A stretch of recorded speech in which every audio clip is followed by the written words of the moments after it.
Steven Crowder has a history with prose, with writing op-eds in Fox News. He's a thought leader. It's funny that Fox News is like, yeah, we'll take your writing, but we're less interested in the on-air stuff, when his writing is this bad. The writing is, I mean, look, what were you, an English major? I was an English major, yep. I was also opinion editor for my school newspaper as well. I was sports editor in high school, opinion editor in college. So there you go. Matt is qualified to assess this article here.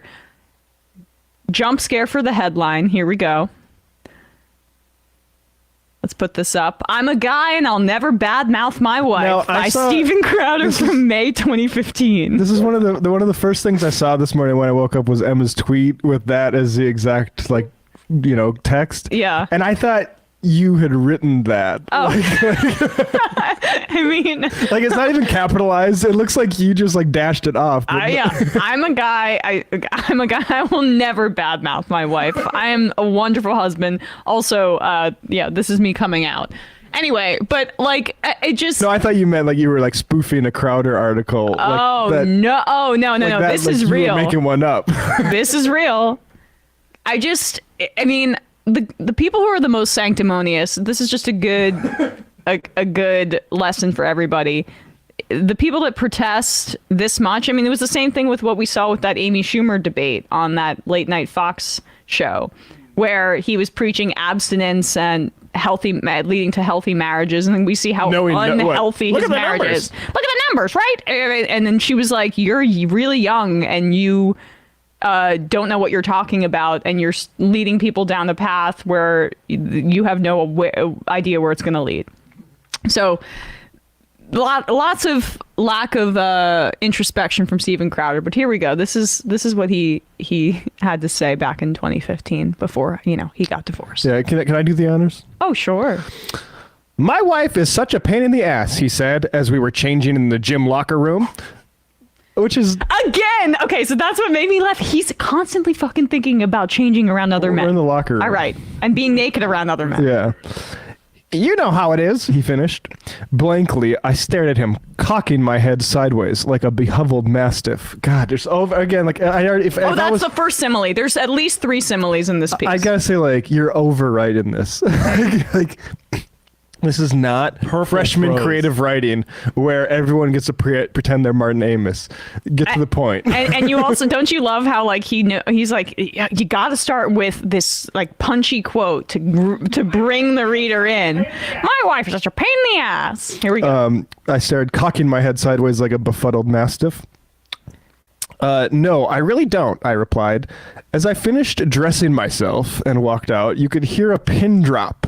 The gentleman had certainly never heard, nor ever expected to hear, a response like that from one of the guys for as long as he'd live. I think that's sad. Oh, wait, Bradley, going too fast. Also, he needs to do some squats. All right, so we have like a few paragraphs about now how he's naked in front of other men, and then he also thinks that this guy's ass is not strong enough. Yeah, do more squats. When men get together, they moan about their wives. The commentary provided on marriage between groups of men is typically one from a viewpoint that assumes marriage to be the life's greatest, most unfun mistake. Not only is it often disingenuous as Joe Biden's hairline, but it's incredibly harmful. Now we really second simile. Dennis Millering it up here as disingenuous as Joe Biden's hairline. Like, is anybody like that animated by that besides your dad? Firstly, there may be some people out there who actually believe their wife to be merely the old ball and chain. To you, I say, you are a loser. Not only are you a loser for dishonoring the woman who is now an extension of yourself, but you're a loser for picking someone. He picked wrong.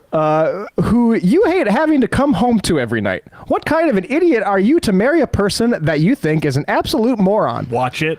Watch it, Steven. Watch it. Do not speak about yourself like this. Watch it. The same people are shocked when I don't chime in on their urinate the moan fests regarding their old maids. All right. Urinate and moan fest? He's saying piss and moan. He's trying to say piss. Oh, but that's confusing as hell. Yeah, he just this is the same thing when he said the mastiff earlier. He wanted to say dog, but he's like thesaurus to spice it up. That's one of the more like incurious like bad writer qualities when it's like, I need to make something that's fine on its own. I need to use a synonym. But Yeah. like the thing is like, yeah, you shouldn't have used moan because you've already used the word moan in the article already. So if you're gonna get thesaurus, use it. Don't say moan twice in like for the first time and like or the second time in 200 words. Right. These same people are shocked when I don't chime in on their urinate and moan fests regarding their old maids. Yeah, imagine that. Imagine Pretty good. Imagine actually thinking that I married somebody better than myself. Imagine looking forward to discussing anything and everything with my wife because she actually helps me make better decisions that ultimately transform my life into more than the selfish pile of crap it was before her. Crazy, I know. All right, pause it just for 1 second. Pause your talking. Like, okay, just scroll. First of all, can we scroll up for a sec? Because I just want to reflect on the extension of myself point before the urinate and moan fest. Not only are you a loser for dishonoring the woman who is now an extension of yourself, Sir, that is not a healthy way to view your relationship. That's this is how a matter of honor, sir. that's how narcissists view their relationship. Because this is not a partnership between two equals. She's now just like a branch off of you, and that was very obvious in when he was dishonoring her on that ring video that was released to Yashar Ali. All right, we can keep going. Where did we? I'm sorry, I didn't mean no, to throw good. you off. Hold your nose. Hold your nose though, because here comes the really cold water. Right, that's like let's an put it Eminem line. Hold let's your put nose, it back here up. goes the cold water. Oh, sorry, yeah, I gotta put it back up. Hold your nose, because here comes the cold water.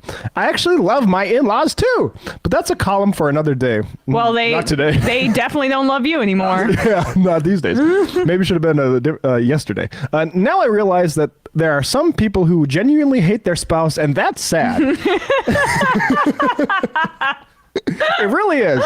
However, more often than not, I find that men fall under category number 2. Those who actually love their wives just as much as I do, but are afraid to speak up because of what has become commonplace in modern society's man cave of fakery. Men get together and they complain about their wives because it's what they feel they're supposed to do. It's as phony as your frat buddy's stupid tribal tattoos, and everybody knows it. Third simile. My frat, but okay, yeah. They do it anyway. First of all, like I know people with tribal tattoos, and they're cool. It's fine, right?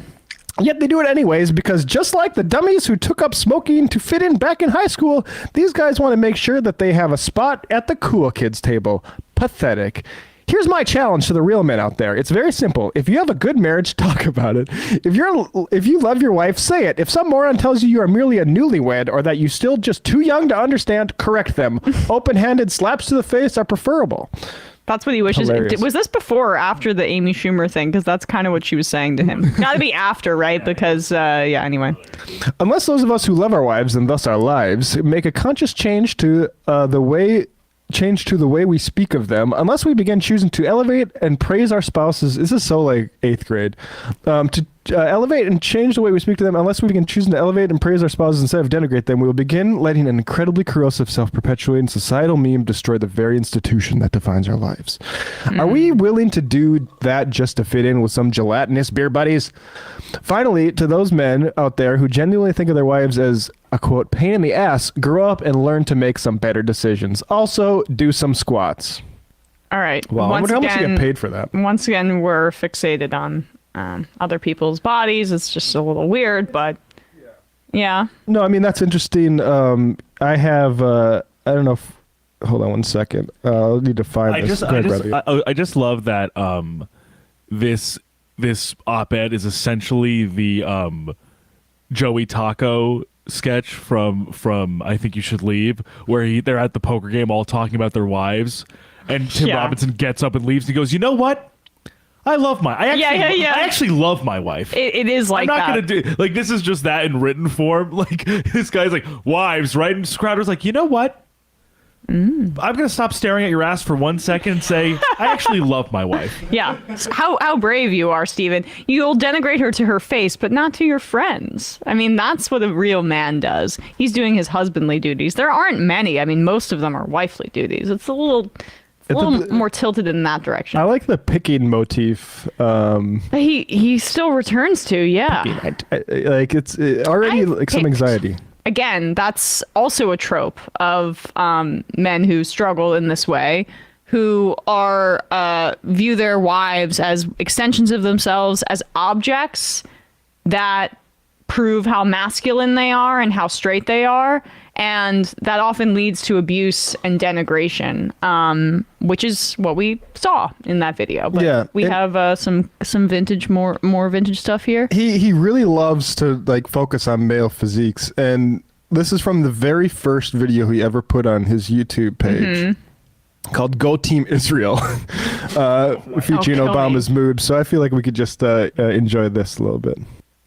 And what I want to know is, where's Barack Obama's stance in all of this? Has anyone seen a statement? I mean, this man's going to be the leader of the free world in the next, 16 days?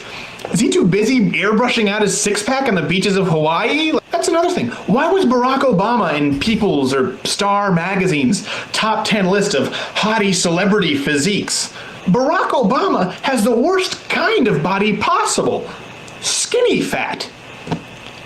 He is a man who manages to keep a very small, unattractively frail stature while maintaining virtually zero muscle mass whatsoever.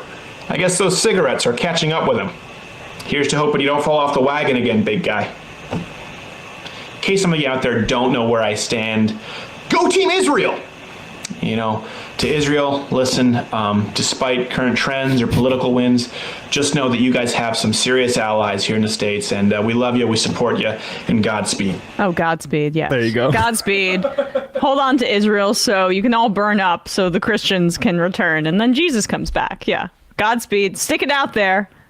Yeah, so he's bummed that Obama He's skinny fat. doesn't have enough abs. Stop saying he's sexy. I hate it. I saw that And what I picture wanna know is, in People magazine, and I was disappointed. Look, Israel, guys. Hey, take a knee. Look, I know we're going really through it in this third quarter here. But not in the Kaepernick Keep your head in way. the game. You know, just follow this, trust the process. Man, I would also say that, like, Obama, he's like in his 40s. He looked great at that time. Good for him. I mean, as far as presidents go, yeah, Obama is hot. Yes, totally. I remember the Obama girl. She was all into it. Like, people say young JFK, but like I feel like that's because you're in between Eisenhower and Nixon. And I think probably at the time, like, he was just the youngest person ever. Exactly. Yeah, he was the youngest president. Yeah. Yeah, so people lost it, and like, I guess, Jackie was fashionable and stuff like that. But Right. But Obama probably does take the cake for most handsome president that we've had. I've seen pictures of young Joe Biden. He's all, Look, like Reagan was a movie star, but he was 80 by the time. Yes, right. That's kind of the Biden situation here. But I'm sorry Crowder was disappointed by the shirtless photos of Obama. I wish he could get past it. But anyway. The political wins have only gotten worse for Israel, but I mean, like, truly the kiss of death by Crowder there.